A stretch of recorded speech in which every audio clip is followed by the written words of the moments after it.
Hello, welcome to the Alchemist. So today we are going to discuss GATE 2021 को questions from the coordination chemistry, right?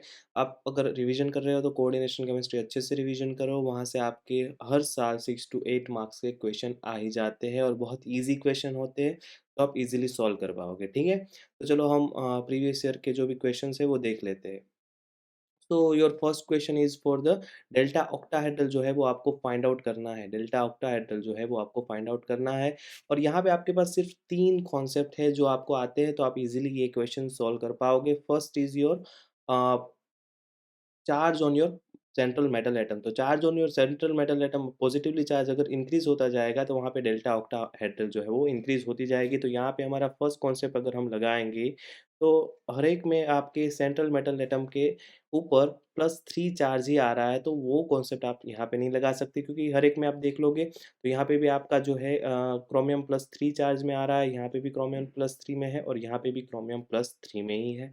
Second जो है वो आपका क्या होता है वहाँ पे कि वहाँ पे आपके लिगैंड फ़ील्ड स्ट्रेंथ पे भी आपका डेल्टा ऑक्टाहेड्रल जो है वो डिपेंड करता है। तो आपकी लिगैंड फ़ील्ड स्ट्रेंथ जितनी ज़्यादा होंगी, राइट? जितने स्ट्रॉन्ग फ़ील्ड लिगैंड होंगे आपके सेंट्रल मेटल मेटल के सराउंडिंग, उतने ही आपकी डेल्टा ऑक्टाहेड्रल ज़्यादा होगी। तो आपको पता है कि कार्बन कंटेनिंग जो भी आपके लिगैंड होते हैं वो स्ट्रॉन्ग होते हैं, देन फिर आपके ऑक्सीजन एंड देन आपके हैलोजेंस। तो आप अगर देखोगे तो लिगैंड फ़ील्ड की स्ट्रेंथ जो है वो साइनाइड की सबसे ज़्यादा होगी, फिर आपके H2O की होगी एंड देन आपकी फ्लोरीन की होगी। और इस कॉन्सेप्ट से अगर आप जाएँगे तो आपको पता चल जाएगा कि आपका सबसे ज़्यादा डेल्टा ऑक्टाहेड्रल जो है वो साइनाइड कंटेनिंग जो लिगैंड वाला कॉम्प्लेक्स है वहाँ पे होगा and that is your chromium CN6-3, then आपका H2O एंड देन आपका F6, राइट? तो इस हिसाब से आपका ये जो है सी ऑप्शन जो है वो सही ऑप्शन है और ये आपका 1 मार्क का जो है क्वेश्चन था और नेगेटिव मार्किंग भी यहाँ पे एप्लीकेबल था।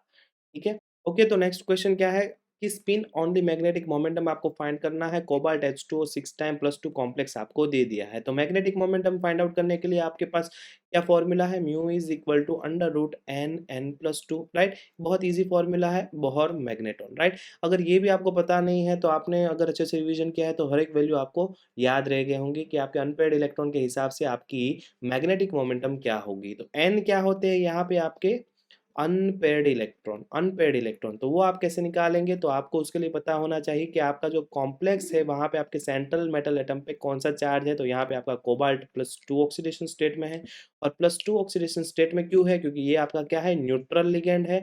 और दूसरा आपको क्या पता है, this is also your weak field ligand. तो यहाँ पे आपका पेयरिंग भी नहीं होगा। कोबाल्ट +2 में है तो ये कौन सा सिस्टम हो जाएगा? D7 system.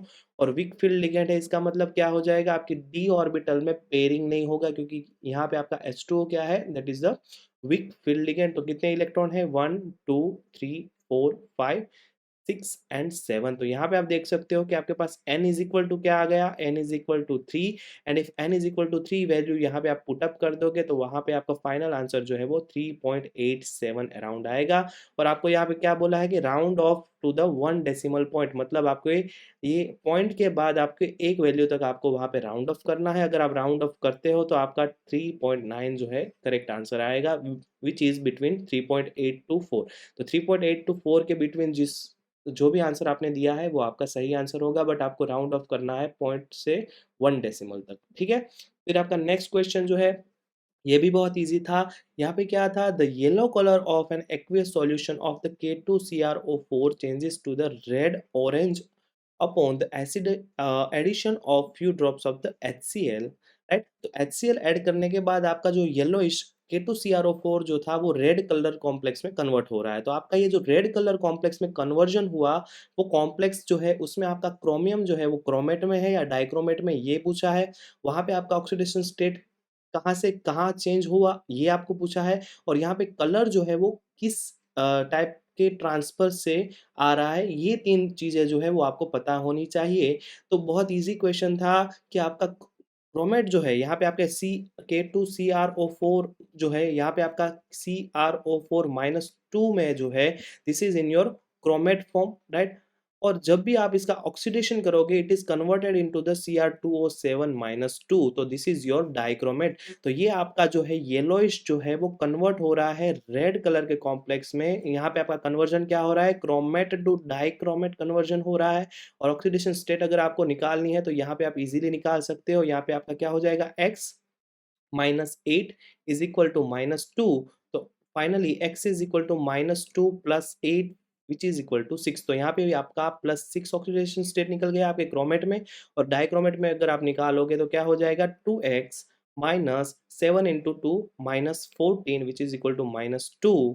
Finally 2x is equal to क्या हो जाएगा, यहाँ पे आपका 14 minus 2 which is equal to 12, फिर x इज इक्वल टू क्या हो गया 6 हो गया। तो यहाँ पे भी आपका क्या है +6 ऑक्सीडेशन स्टेट है, तो दोनों में आपकी ऑक्सीडेशन स्टेट क्या है +6 एंड +6। पहले आपको क्या मिल गया कि कन्वर्जन किस में हो रहा है, डाइक्रोमेट में, +6 ऑक्सीडेशन स्टेट है। और दूसरा क्या है कि यहाँ पे कौन-सा ट्रांसफ़र हो रहा है, डी ट्रांज़िशन हो रहा है, चार्ज ट्रांसफ़र हो रहा है, तो बहुत ईज़ी है। आपके क्रोमियम वाले जो कॉम्प्लेक्स है, वहाँ पे आपके चार्ज ट्रांसफ़र होते हैं। और दूसरे आप कैसे पता कर सकते हो कि वहाँ पे जब भी आपकी डी इलेक्ट्रॉनिक कॉन्फ़िगरेशन डी 0 में जाएगी, तब वहाँ पे आपके डी ट्रांज़िशन तो पॉसिबल नहीं हो पाएँगे, क्योंकि वहाँ पे डी में कोई इलेक्ट्रॉन ही नहीं है। तो पॉसिबिलिटी कहाँ पे होगी, आपकी ligand to metal charge transfer की। तो चार्ज ट्रांसफर भी हो रहा है, और अगर इन डिटेल पूछेंगे तो कौन-सा हो रहा है, लिगैंड टू मेटल। और यहाँ पे आपके लिगैंड क्या है, surrounding oxygen, that is your ligand. तो ligand to metal charge transfer हो रहा है, that's why your B is your correct option. और ये आपको क्या है 2 मार्क्स में पूछा गया क्वेश्चन है, और बहुत ईज़ी क्वेश्चन था, ठीक है। नेक्स्ट क्वेश्चन क्या है कि यहाँ पे आपको मोलर एब्ज़ॉर्प्टिविटी फाइंड आउट करनी है, और आपको 4 कॉम्प्लेक्स दे दिए हैं। तो मोलर एब्ज़ॉर्प्टिविटी जो है, वहाँ पे आपके पास ईज़ी कॉन्सेप्ट क्या है कि पहले तो आपके पास 2 टाइप के ट्रांज़िशन होते हैं, लपोटे एंड स्पिन, राइट? तो जो भी कॉम्प्लेक्स में आपके लेपोटे अलाउड एंड स्पिन अलाउड होंगे, वहाँ पे सबसे ज़्यादा कलर प्रॉपर्टीज़ शो करेंगे, और वहाँ पे मोलर एब्ज़ॉर्प्टिविटी सबसे ज़्यादा होगी, ठीक है? तो आप अगर CrO4-2 में अगर देखोगे, तो CrO4-2 जो है वो आपका लपोटे अलाउड भी है और स्पिन अलाउड भी है। तो वहाँ पे आपकी जो है सबसे ज़्यादा कलर प्रॉपर्टीज़ होगी, और वहाँ पे मोलर एब्ज़ॉर्प्टिविटी भी सबसे ज़्यादा होगी। तो वहाँ पे आपका सबसे ज़्यादा मोलर एब्ज़ॉर्प्टिविटी होगा। तो वहाँ पे आपका CrO4 माइनस वाले सिर्फ़ आपके पास 2 ऑप्शन है, तो पहला और जो लास्ट वाला है वो तो वैसे भी कैंसल आउट हो जाएगा। फिर आपको याद रखना है कि जहाँ पे आपका सेंटर ऑफ इन्वर्जन प्रेज़ेंट है and centre of inversion present नहीं है। बट इससे पहले आपको क्या पता होना चाहिए कि लेपोटे अलाउड, स्पिन अलाउड तो हो गया। फिर आपके पास आएगा, सबसे पहले क्या आएगा, लेपोटे अलाउड एंड स्पिन अलाउड होगा, वहाँ पे सबसे ज़्यादा होगा। फिर आपके पास होगा Laporte forbidden and spin allowed, Laporte forbidden and spin allowed. तो वहाँ पे आपके 2 टाइप के कॉम्प्लेक्स हो सकते हैं, जहाँ पे सेंटर ऑफ इन्वर्जन प्रेज़ेंट है and centre of inversion present नहीं है। तो सेंटर ऑफ इन्वर्जन प्रेज़ेंट नहीं होता, वो जनरली हमारे टेट्राहेड्रल कॉम्प्लेक्स होते हैं, और सेंटर ऑफ इन्वर्जन प्रेज़ेंट होता है, वो हमारे ऑक्टाहेड्रल कॉम्प्लेक्स होते हैं। और अगर आप ये दोनों complex MnH2O 6 time and NaCl4 अगर आप सॉरी MnH2O 6 टाइम नहीं, TiH2O 6 टाइम, राइट? तो ये दोनों कॉम्प्लेक्स अगर आप देखोगे, तो वहाँ पे आपका लेपोटे अलाउड तो है ही नहीं, सिर्फ स्पिन अलाउड है तीनों कॉम्प्लेक्स में। Titanium containing, manganese containing and निकल कंटेनिंग, तीनों जो है वो आपके वहाँ पे स्पिन अलाउड है, राइट? सॉरी, ये आपका मैंगनीज कंटेनिंग तो जो है वो स्पिन अलाउड भी नहीं होगा, क्योंकि वहाँ पे आपकी D5 इलेक्ट्रॉनिक कॉन्फ़िगरेशन हो जाएगी, और D5 इलेक्ट्रॉनिक कॉन्फ़िगरेशन होगी, इसका मतलब आपका इलेक्ट्रॉन ऐसे फिल अप होगा। अगर यहाँ से यहाँ पे डी ट्रांज़िशन होगा, तो क्या हो जाएगा, यहाँ पे आपका 2 इलेक्ट्रॉन वैसे का वैसा रहेगा, और यहाँ पे 1 इलेक्ट्रॉन जो है यहाँ पे नेगेटिव स्पिन में आ जाएगा। तो यहाँ पे आप S इज़ इक्वल टू क्या हो जाएगा, यहाँ पे 5 इलेक्ट्रॉन है तो 5/2 हो जाएगा। यहाँ पे आपका S इज़ इक्वल टू क्या हो जाएगा, ये तो कैंसल आउट हो जाएगा, तो यहाँ पे आपका 3/2 हो जाएगा। और for the spin allowed delta S should be 0। तो यहाँ पे अगर आप डेल्टा S करोगे, तो 5/2 माइनस 3/2 अगर आप करोगे, तो ये आपका is not equal to 0, that means कि आपका मैंगनीज कंटेनिंग जो कॉम्प्लेक्स है, वहाँ पे आपका ट्रांज़िशन जो है वो डी ट्रांज़िशन भी वहाँ पे पॉसिबल नहीं है, स्पिन फॉरबिडन है। तो पहले तो हमने देख लिया कि दोनों अलाउड है, वहाँ पे सबसे ज़्यादा मोलर एब्ज़ॉर्प्टिविटी होगी। फिर आपका स्पिन अलाउड, तो आप अगर टिटेनियम में जाओगे, तो Ti+3 जो है वो आपका क्या हो जाएगा, स्केटी, मतलब वहाँ पे आपका D1 जो है, वहाँ पे आपका स्पिन अलाउड हो जाएगा। कैसे? तो यहाँ पे आपका 1 इलेक्ट्रॉन है, राइट? और ये आपका यहाँ से यहाँ पे ट्रांज़िशन होगा, तो ये 1 इलेक्ट्रॉन यहाँ पे चला जाएगा, तो यहाँ पे भी 1/2 थी स्पिन, यहाँ पे भी 1/2 है, that means delta S is equal to 1/2 minus 1/2 which is equal to 0। तो डेल्टा S की वैल्यू 0 आ रही है, दैट मीन्स कि वहाँ पे वो आपका स्पिन अलाउड है, राइट? तो टिटेनियम में भी सेम जो जो है पोजीशन है, और निकल वाले में भी सेम पोजीशन है। तो वहाँ पे आपको देखना क्या है, सेंटर ऑफ इन्वर्जन देखना है। तो सेंटर ऑफ इन्वर्जन जिसमें होगा, वहाँ पे आपकी मोलर एब्जॉर्प्टिविटी लेस होगी जहाँ पे सेंटर इन्वर्जन नहीं होगा। तो आपको याद क्या रखना है कि पहले तो दोनों अलाउड होंगे, फिर दूसरे आपका जो है spin allowed and Laporte forbidden और फिर आपका स्पिन फोरबिडन एंड लपोर्टे फोरबिडन। ये दोनों जब भी फोरबिडन हो जाएंगे वो आपको याद रखना है। तो इस हिसाब से आपका बी ऑप्शन जो है वो करेक्ट ऑप्शन हो जाएगा। यहाँ पे सबसे ज्यादा मोलर एब्जॉर्प्टिविटी होगी, फिर टेट्राहेड्रल में, फिर ऑक्टाहेड्रल, बट वहाँ पे आपका स्पिन अलाउड होगा। और सबसे कम मोलर एब्जॉर्प्टिविटी कहाँ पे होगी? Spin forbidden and Laporte forbidden, right. ये भी आपका 2 मार्क का क्वेश्चन था। फिर नेक्स्ट क्वेश्चन क्या है कि NiBr2 the reaction of the NiBr2 with two equivalent of PPH3 in CS2 at minus 78 degrees centigrade gives a red colored diamagnetic complex NiBr2 PPH3 twice. This transforms to a green colored paramagnetic complex with the same molecular formula at 25 degrees centigrade. The geometry and the number of unpaired electron in the green color complex. तो आपको सिर्फ पता क्या करना है कि आपका NiBr2 PPH3 twice है, राइट। तो ये आपका क्या है? रेड कलर कॉम्प्लेक्स है। और दूसरा क्या बोल दिया है कि डायामैग्नेटिक है। और डायामैग्नेटिक है और यहाँ पे आप देख सकते हो कि आपके पास क्या क्या है? 4 सराउंडिंग लिगेंड है। तो देयर इज ओनली 2 पॉसिबिलिटी कि वहाँ पे आपका स्ट्रक्चर जो है वो टेट्राहेड्रल हो सकता है या फिर स्क्वायर प्लेनर हो सकता है। और डायामैग्नेटिक है, दैट मीन्स कि वहाँ पे क्या हो जाएगा?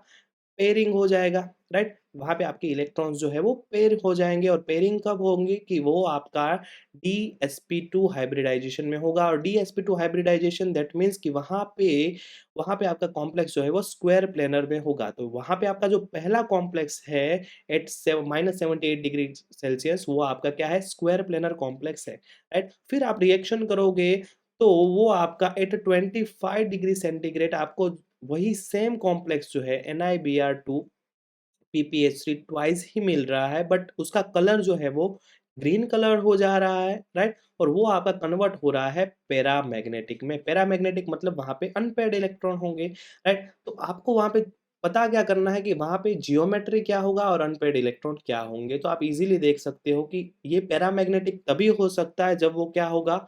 हाई स्पिन कॉम्प्लेक्स होगा। और हाई स्पिन कॉम्प्लेक्स और 4 कोऑर्डिनेशन नंबर वाला पॉसिबिलिटी क्या है? कि टेट्राहेड्रल ही हो सकता है। Tetrahedral complex are always high spin complex. और टेट्राहेड्रल होगा तब वहां पे आपकी हाइब्रिडाइजेशन हो जाएगी, sp3 हाइब्रिडाइजेशन हो जाएगी। और sp3 हाइब्रिडाइजेशन हो जाएगी तो वहां वहां पे आपका ये जो है निकल +2 ऑक्सीडेशन स्टेट में होगा ना। ये आपका क्या है? Br जो है वो एनायनिक लिगेंड है। और 2 Br है, इसका मतलब आपके निकल जो है वो आ जाएंगे +2 ऑक्सीडेशन स्टेट। और +2 ऑक्सीडेशन स्टेट दैट मीन्स कि वो आपका D8 इलेक्ट्रॉनिक कॉन्फ़िगरेशन हो गया। D8 इलेक्ट्रॉनिक कॉन्फ़िगरेशन है और कॉम्प्लेक्स आपका टेट्राहेड्रल मतलब हाई स्पिन है, तो वहाँ पे पेयरिंग नहीं होगा। तो 1 2 3 4 5 6 7 और 8। तो यहाँ पे आप देख सकते हो कि आपके पास कितने अनपेयर्ड इलेक्ट्रॉन है? 2 अनपेयर्ड इलेक्ट्रॉन हो गए। तो tetrahedral and 2 that is your correct option. ये आपको 1 मार्क में पूछा गया था। तो टोटल आप देखेंगे तो आपके जो है 3 1 मार्क के क्वेश्चन और 2 आपके 2 मार्क के क्वेश्चन, तो मतलब 7 मार्क के जो क्वेश्चन है सिर्फ आपके कोऑर्डिनेशन केमिस्ट्री से आए हैं। और हर साल ऐसे ही आपका ट्रेंड चलता है। 8 टू 10 मार्क्स, अराउंड 8 मार्क्स तो हर साल आपको कोऑर्डिनेशन केमिस्ट्री से क्वेश्चन होते ही है। तो अच्छे से कोऑर्डिनेशन केमिस्ट्री को रिवीजन कीजिए, बहुत इजी क्वेश्चन आएंगे और इजीली आप अपना गेट का एग्जाम क्वालिफाई कर लोगे, ठीक है। तो thanks for the watching and subscribe our channel for more videos like this. Thank you.